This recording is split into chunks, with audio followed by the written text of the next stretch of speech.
Yesterday we finally got the engine in with the motor mounts. We have two right side motor mounts. Well, we had a left and a right, but we took out the left side and we pretty much welded the stud exactly where the right side is at. So we pretty much made a right side motor mount. And we had to drill the holes back an inch. And on this side we went back an inch and half an inch up because the engine was tilted this way.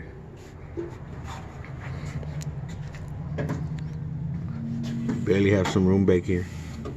This is the back of the head and you could barely fit a finger there. But we can't go forward anymore because the drain plug, the rear drain plug would hit. And also if we go forward, the radiator, we're already having problems with the radiator. So can't go forward anymore. We are going to be getting some new motor mounts and probably fill them in with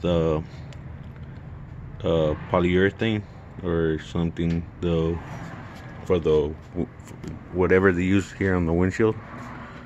I've read about it and it seems to pretty much make a budget solid motor mount.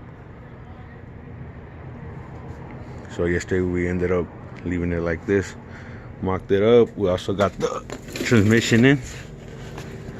This is a T5. So the engine is out of a 94 T5. And the transmission, we also picked it up at the junkyard out of a 94. I mean, the engine is out of a 94 GT. And the transmission is also out of a 94 GT, but from the junkyard. We didn't get it from the same car.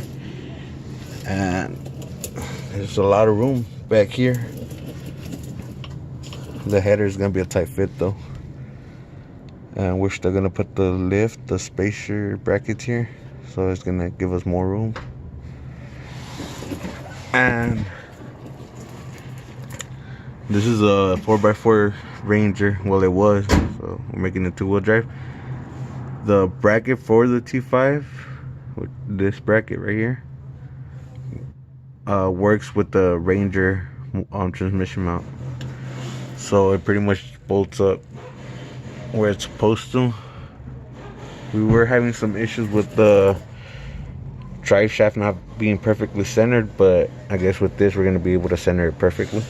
And also that motor mount on the left side, the one that we welded on, relocated the stud, it's not sitting properly because of the weld, but I guess it's going to give us a little more room to move it around. And well, that's pretty much it. It's just holding on with a couple of bolts right now just to test fit it.